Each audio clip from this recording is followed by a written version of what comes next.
Mylène Farmé, qui est Clémence, aujourd'hui âgée de 30 ans, cet enfant qu'elle a élevé comme sa propre fille. Pour plus d'informations sur ce sujet, retrouvez-nous après le générique. Mais avant de commencer, n'oubliez pas de vous abonner et d'activer la cloche de notification pour ne pas manquer nos prochaines vidéos. Bon visionnage.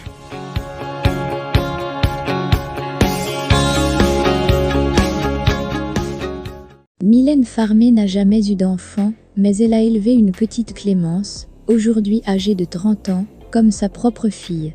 1. Mylène Farmé, qui est Clémence, aujourd'hui âgée de 30 ans, cet enfant qu'elle a élevé comme sa propre fille proche de ses fans, Mylène Farmé l'est, et pas qu'un peu. À noter, cette communauté connue pour être particulièrement active auprès de leur idole, le lui rend bien. 2. Des fans déçus début juillet, les images des visages défaits de ceux qui avaient pris leur billet pour une date exceptionnelle de la chanteuse au Stade de France ont fait le tour des médias. En effet, suite aux émeutes ayant suivi la mort de Naël, l'organisation a été contrainte d'annuler ce concert de l'interprète de Désenchanté. 3. Des campeurs mélomanes cependant, il en faut davantage pour décourager les admirateurs de l'icône des années 1980. Ainsi, alors que son show à la Lion Riviera de Nice n'aura lieu que samedi 29 juillet, les campeurs mélomanes ont déjà pris d'assaut les abords des lieux. 4. Mylène Farmé protège ses proches et sa vie privée. Si la star aujourd'hui âgée de 61 ans donne tous pour son public, une fois ses toujours très impressionnants costumes de scène enfilés, elle se garde de trop s'étaler au sujet de sa vie privée. Côté cœur, ses aficionados le savent, celui de l'artiste a appartenu 20 ans durant à Benoît Di Sabatino, producteur de films d'animation. Même si je suis dans son lit, c'est son QI qui me lie. À lui pour la vie entière, sa bouche est sanctuaire, le plus sacré des mystères, il est l'ange pour moi, je lui dis tout bas, évoquait-elle dans son titre QI, sorti en 2005. D'après des informations rapportées par l'hebdomadaire Gala, les tourtereaux seraient désormais séparés. 5.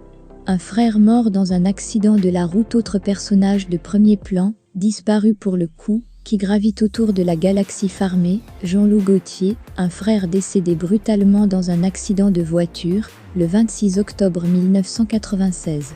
En 2011, elle évoquait la mort de son aîné, mais également celle de son papa dans les colonnes de TV Magazine. Mon plus grand regret est de n'avoir pu partager mes émotions avec deux êtres disparus trop tôt de ma vie, une absence trop présente, dont je souffre chaque jour, avait-elle pu confier. 6. Orpheline à 3 ans après ce drame, Mylène Farmé, qui n'a jamais eu d'enfant, a décidé de prendre sous son aile sa nièce, Clémence Gauthier, devenue orpheline à l'âge de 3 ans. Son frère Jean-Loup et sa compagne Carole ont eu une fille. Quand ce dernier est mort, la chanteuse a pris en charge l'éducation de sa nièce et a tout fait pour la protéger des paparazzi, expliquait le magazine Numéro Spécial à ce sujet. 7.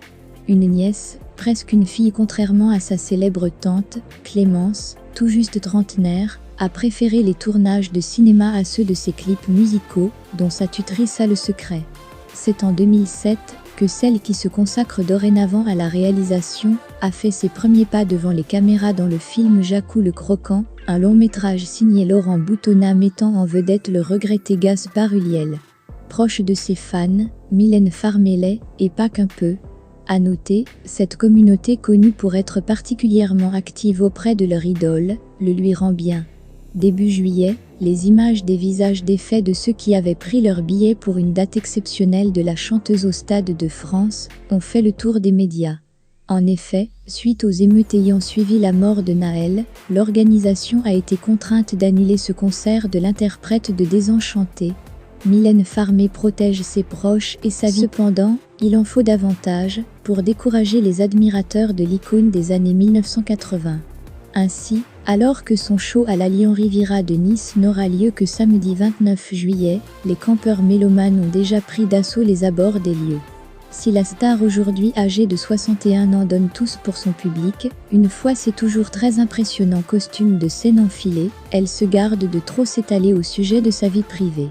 Côté cœur, ses aficionados le savent, celui de l'artiste a appartenu 20 ans durant à Benoît Di Sabatino, producteur de films d'animation. Même si je suis dans son lit, c'est son QI qui me lie. À lui pour la vie entière, sa bouche est sanctuaire, le plus sacré des mystères, il est l'ange pour moi, je lui dis tout bas, évoquait-elle dans son titre QI, sorti en 2005. D'après des informations rapportées par l'hebdomadaire Gala, les tourtereaux seraient désormais séparés. Un frère mort dans un accident de la route. Autre personnage de premier plan, disparu pour le coup, qui gravite autour de la galaxie Farmé, Jean-Loup Gauthier, un frère décédé brutalement dans un accident de voiture, le 26 octobre 1996. En 2011, elle évoquait la mort de son aîné, mais également celle de son papa dans les colonnes de TV Magazine. Mon plus grand regret est de n'avoir pu partager mes émotions avec deux êtres disparus trop tôt de ma vie, une absence trop présente, dont je souffre chaque jour, avait-elle pu confier. Après ce drame, Mylène Farmé, qui n'a jamais eu d'enfant, a décidé de prendre sous son aile sa nièce, Clémence Gauthier, devenue orpheline à l'âge de 3 ans. Son frère Jean-Loup et sa compagne Carole ont eu une fille. Quand ce dernier est mort, la chanteuse a pris en charge l'éducation de sa nièce et a tout fait pour la protéger des paparazzi, expliquait le magazine Numéro Spécial à ce sujet. Une nièce, presque une fille. Contrairement à sa célèbre tante, Clémence, tout juste trentenaire, a préféré les tournages de cinéma à ceux de ses clips musicaux, dont sa tutrice a le secret. C'est en 2007 que celle qui se consacre dorénavant à la réalisation a fait ses premiers pas devant les caméras dans le film Jacou le Croquant, un long métrage signé Laurent Boutonnat mettant en vedette le regretté Gaspard Ulliel.